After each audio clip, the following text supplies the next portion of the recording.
जब मैंने lifting start की थी तब मैं 49 किलो का एक स्किनी लड़का था और मसल गेन कैसे करते हैं इस बारे में मुझे ज़्यादा नॉलेज नहीं थी। और मैंने कई सारी ऐसी गलतियाँ की जिनको अगर मैं अवॉइड कर पाता तो आज मेरी फिजिक और बेटर होती। तो आज इस वीडियो में मैं ऐसी 5 कॉमन मसल बिल्डिंग या बल्किंग मिस्टेक्स को बताने वाला हूँ जो कि मोस्टली बिगनर्स करते हैं और मैंने भी की थी, जिनकी वजह से उनकी प्रोग्रेस स्लो हो जाती है या फिर वो मसल गेन नहीं कर पाते। लेकिन उससे पहले please consider subscribing this channel, क्योंकि मैं इस पे हर हफ्ते ऐसी ही इन्फॉर्मेटिव वीडियो अपलोड करने वाला हूँ। पहली मिस्टेक है नॉट ईटिंग इनफ। तो क्या आपको भी ऐसा लगता है कि आप बहुत सारा खाना खाते हो लेकिन आपका वेट गेन नहीं हो रहा है? अगर ऐसा है तो इसका सीधा सीधा मतलब ये है कि आपको सिर्फ ऐसा लगता है कि आप बहुत सारा खाना खाते हो, लेकिन सच्चाई कुछ और है। ऐसा मोस्टली स्किनी हार्ड गेनर्स के साथ होता है जिनका एपेटाइट नेचुरली बहुत कम होता है और उन्हें भूख नहीं लगती। अगर आपके साथ ये प्रॉब्लम है तो मैं इसको अच्छे से समझ सकता हूँ, क्योंकि मैंने भी ये सेम प्रॉब्लम फेस की है। इसका इजी सॉल्यूशन ये है कि आपको गूगल पे मेंटेनेंस कैलोरी कैलकुलेटर पे जाके अपनी मेंटेनेंस कैलोरीज कैलकुलेट करनी है। मेंटेनेंस कैलोरीज उतनी कैलोरीज होती हैं जो कि आपको अपना करंट बॉडी वेट मेंटेन करने के लिए चाहिए। अब इसमें 200-300 कैलोरीज ऐड कर दो और अब आपको रोज़ इतनी कैलोरीज खानी है। जैसे अगर आपकी मेंटेनेंस कैलोरी 2000 है तो आपको इसमें 300 कैलोरीज ऐड करनी है और फिर अब आपको रोज़ 2300 कैलोरीज खानी है। इससे एक सरप्लस क्रिएट हो जाएगा और धीरे धीरे आपका वेट गेन होने लगेगा। दूसरी मिस्टेक है डर्टी बल्क करना। अब डर्टी बल्क का मतलब ये होता है कि एक बहुत बड़े सरप्लस में खाना।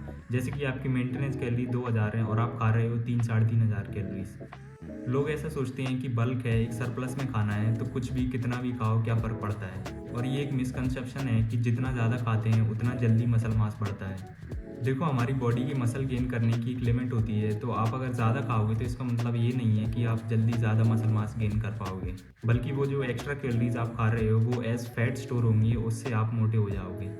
मैं ये गलती कर चुका हूँ और भाई इस एक्सेस फैट को हटाना बहुत मुश्किल होता है और इसमें हमारा बहुत सारा टाइम वेस्ट हो जाता है।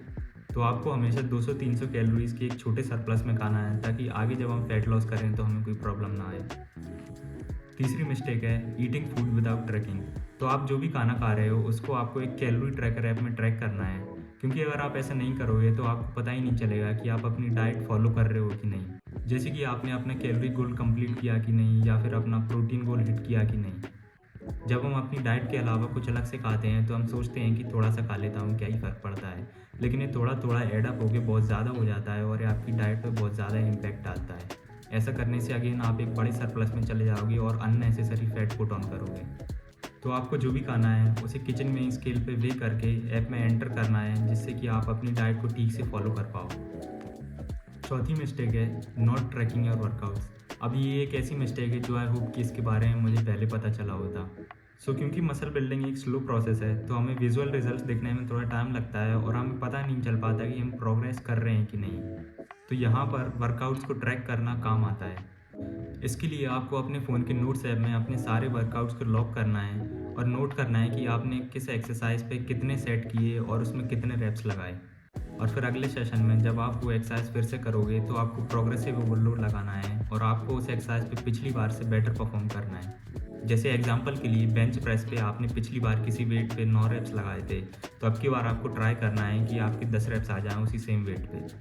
अगर आप प्रोग्रेसिव ओवरलोड लगाते हुए अपने वर्कआउट को ट्रैक करोगे तो आपको पता रहेगा कि आप प्रोग्रेस कर रहे हो कि नहीं और आपकी मसल गेन हो रहा है कि नहीं। अगली मिस्टेक है नॉट डूइंग कार्डियो।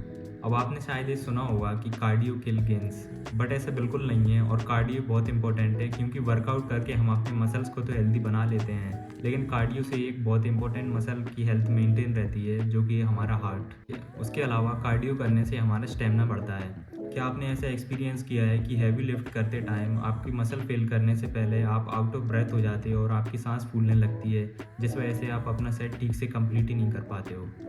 अगर ऐसा है तो ये आपकी मसल ग्रोथ पर बहुत ज़्यादा इम्पैक्ट डालेगा और आपकी मसल ग्रोथ स्लो हो जाएगी। तो इसे प्रिवेंट करने के लिए कार्डियो करना स्टार्ट करो, जिससे कि आपका स्टेमिना बढ़ेगा। इसके अलावा क्योंकि कार्डियो से एक्स्ट्रा कैलोरीज बर्न होती हैं, तो हमें हमारी डाइट में थोड़ा टेस्टी फूड ऐड करने का रूम मिल जाता है और हम हमारी डाइट को फ्लेक्सिबल बना सकते हैं।